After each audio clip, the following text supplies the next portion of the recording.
Just to let you know a little bit about this hour that we have, I'm going to just say a few words about the Readings and Workshops program at Poets and Writers. The programs that we try to have really a diverse range of programs. We fund events in very traditional venues such as colleges and universities, but we also fund events in underserved communities. We've done many programs with young people, seniors, in prisons, in hospitals, at drug treatment centers, in homeless shelters, bringing writers to places that ordinarily people would not have the experience of either hearing a contemporary writer or being able to participate in a workshop by a professional writer. So, you know, as writers, we do a lot of work on our own, and so we really need help from the community. We really need resources to continue to inspire and encourage us. And so my first question to the panelists is to talk about the organizations that you direct or are affiliated with and what resources you provide to writers. Split This Rock is named for a line in a Langston Hughes poem called Big Buddy. Don't you hear this hammer ring? Gonna split this rock and split it wide. When I split this rock, stand by my side. Which speaks to the theme of our panel, I believe, that we do this work on our own, usually, but we need one another, we need solidarity. We are dedicated to, Split This Rock is dedicated to cultivating, teaching, and celebrating poetry that bears witness to injustice and provokes change. We're dedicated to what I call the radical diversity of American poetry. That is, all poetic styles, people of all races and ethnicities, genders, sexualities, and physical abilities. At least 50% of all the poets we present and publish are people of color. We have a vibrant youth program throughout the Washington, D.C. area, and the way that that serves us as adult writers is it restores our hope. Often it's very easy to become discouraged in these times that we live in, and that maybe have been true for all times, but it feels especially true now. And when you come out and see the babies do their poems, oh my God, it reminds you of what makes us all human, the big heart and the need, incredible need, to speak the truth about their lives. The poetry is often raw and direct. It's often also skilled and brilliant. So please join us, the DC Youth Slam Team. They're the International Youth Poetry Slam Champions. And also youth open mic at the 5th and K Busboys once a month. So thank you very much, splitthisrock.org. So I'm Carlos Parada, and I'm a co-founder of Para Eso La Palabra. This nonprofit organization was active during about 7 years, and its goal was to promote the work of artists, writers, and musicians in the Spanish-speaking communities in the DC metropolitan area. Even though this organization was able to survive and thrive for approximately 7 years and has left an important mark in our community, it unfortunately had to shut down. However, the need to promote the work of artists in the Hispanic community is even greater now. And this is the anthology here, which includes the works of 24 poets, both men and women, writing in Spanish in the DC area. And this is the first time in the history of the DC area that a Latino poetry anthology has been published in Spanish. Right now, we are in a situation where we're in a transition. I think that a lot of the cultural resources in our community have been taken by the fact that there are other very pressing priorities, such as immigration reform, and it's being very difficult for us to even get people to volunteer in cultural efforts, but we're still doing it. So even though it's difficult to get monies, to get volunteer resources, I think that we have at least a base commitment that this effort should continue, because people are out there writing in Spanish without consistent venues where they feel that the work is being supported. So even though we're in this transitional period, I personally have a commitment, and I think that the other two poets, Luis Alberto Ambrogio and Jose Ballesteros, also have a commitment to carry on with this effort. Thank you. Good morning. I'm Elizabeth Bruce. I wear a number of hats. One of which, primary hat I'm wearing this morning is with Sanctuary Theater, and then a sort of subset called the Performing Knowledge Project, which my husband, Robert Michael Oliver, and I. The workshops and the offerings that the Performing Knowledge Project offers really are very intentional efforts to build an intergenerational and a multidisciplinary and multicultural creative community. We're really trying to bridge the credentialing and economic divide. Not everyone can afford an MFA program. Not everyone needs to get an MFA. It's a big dividing line in this city, I think, between folks who are highly credentialed and folks who are working from their own lived experiences. So everything we offer is extremely welcoming. We're sort of trying to take the hammer out of craft, you know, and not have the POV police on your tail all the time. So, you know, those of you who are prose writers know what I'm talking about. Yeah, the POV police or something else. But anyway, so we're really trying to cultivate a serious writing community that crosses styles and crosses writing forms, but that really embraces the shared experience and the lived experience of all the narratives of all the writers. So check us out. Yeah. Good morning, everybody. Is Marilyn in the house? If you're from Maryland, make some noise. What about Virginia? Is Virginia in the house? Make some noise. What about DC folks? If you're from DC, okay, cool. What about places outside?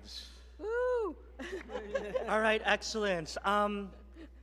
That shows you where I come from. I come from the spoken word tradition. A lot of my resources are about gathering poets and writers together. I lived in New York for 18 years, and I moved to DC over the last now maybe 6-7 years. And I've really been inspired with the help of so many fabulous writers in building communities. And over the last 3 years, I do a series called Latido at DuPont Circle, which is every Monday night. It is the collision of spoken word and musical theater. So every Monday at 8 o'clock at the Black Fox Lounge, you will hear writers and you'll hear show tunes, which is my other passion. So.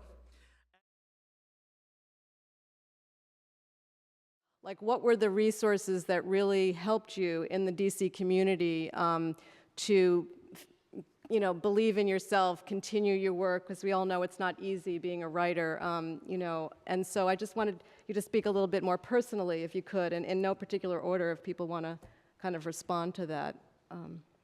I am a poet myself, and I come out of a literary tradition.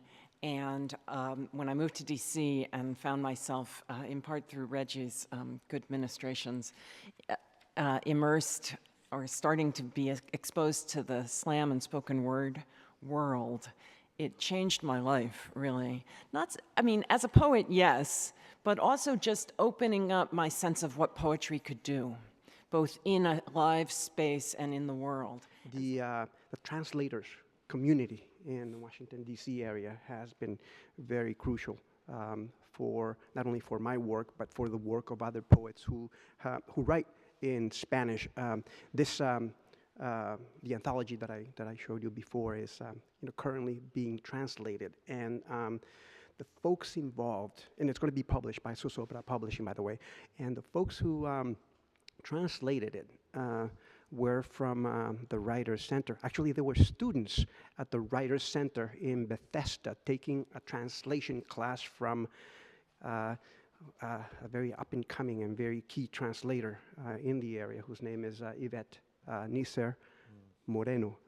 an excellent translator herself. So that community to me has been very important. I mean, we are in a very special place, I think, here in DC because we have a very cosmopolitan community. So it is very international. It is very open, I think, and I realize that when I go away from Washington, D.C. and go to places like, I guess I'm not going to mention any names, but it is a really great community. I just want to say that it's been 8 years since I've been living in DC, and the beauty of it is that if you want to start something like a reading, there's an incredible supportive community that has really inspired me. In fact, being a founding board member of Split This Rock, we connected, we built it, and things can actually happen in DC where in other cities, it's hard for that to happen. I wanted DC to be a spoken word capital for slam, and while I was living in New York, there was a disconnect. So trying to make this underground railroad between DC and other cities was really, really important. I wanted DC to be this welcoming home for writers everywhere to synergize off of. And Beltway Poetry Slam over the last 5 years has definitely thrived. They're going to be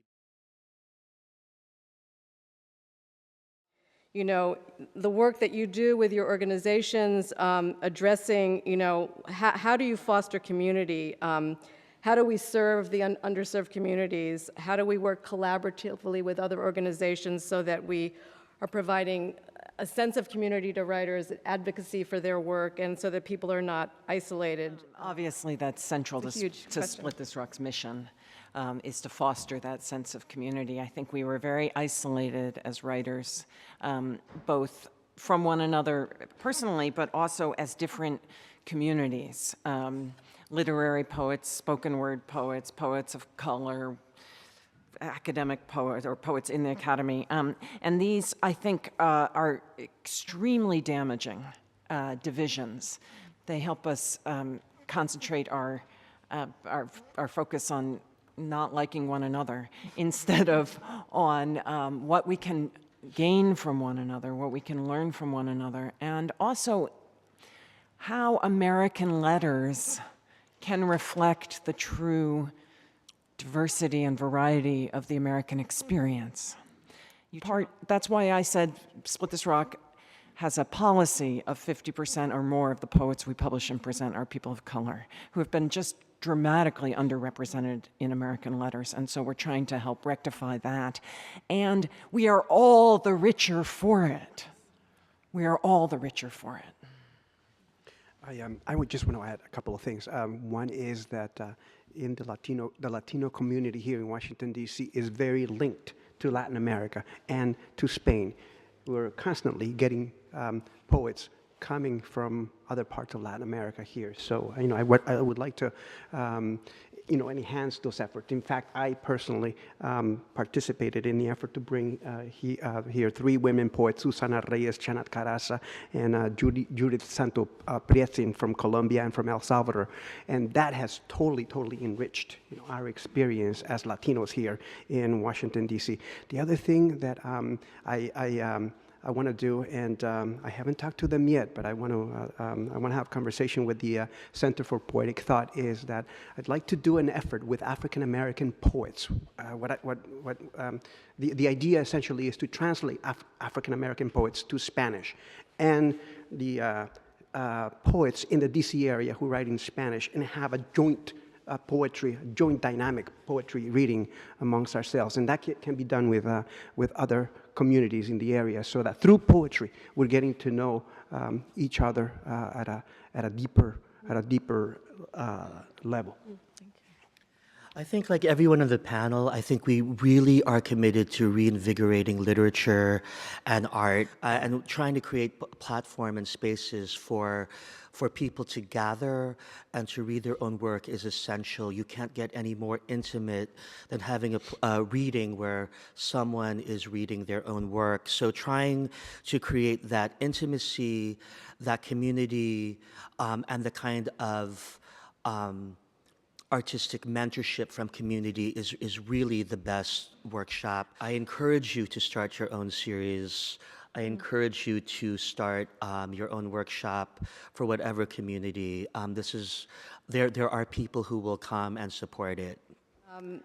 My experience coming to DC to have some meetings about sharing the Readings Workshop program is that there's just a vibrancy here. There's and everybody is so welcoming. I always feel welcomed by this community. So I want to thank you all for sharing all of the things that have helped you as writers and have, things that you can offer other people. And we have time to hear from you all. If you have questions for any of us here, we have some time to take those if you'd like to.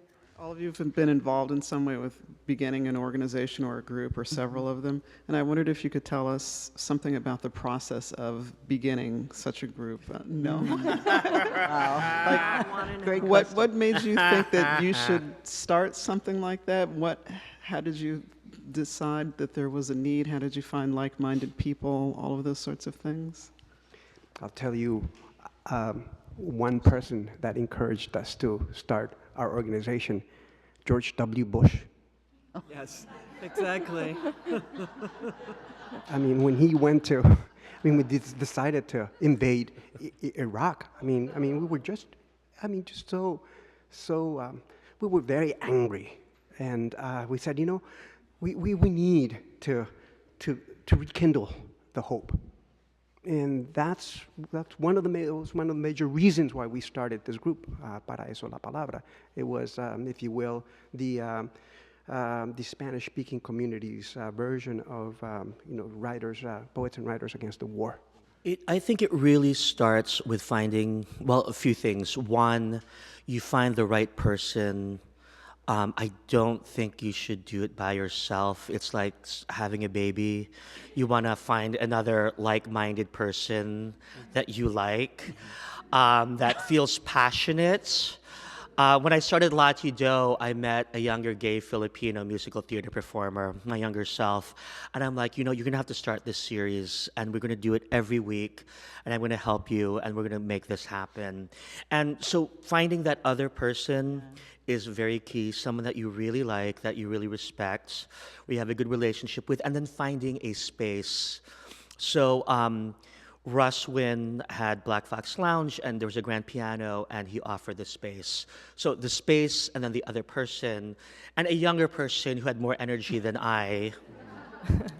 And you could just tell him what to do, and he would listen, and it's great. So I really feel that the community starts, and then I would not start the non-for-profit until the community comes, and then you'll see it grow, and then other people are going to want to help, and you'll have volunteers, and then before that you'll have super board members, and then all of a sudden you'll have a box office goddess who is there every week, and then all of it falls into place.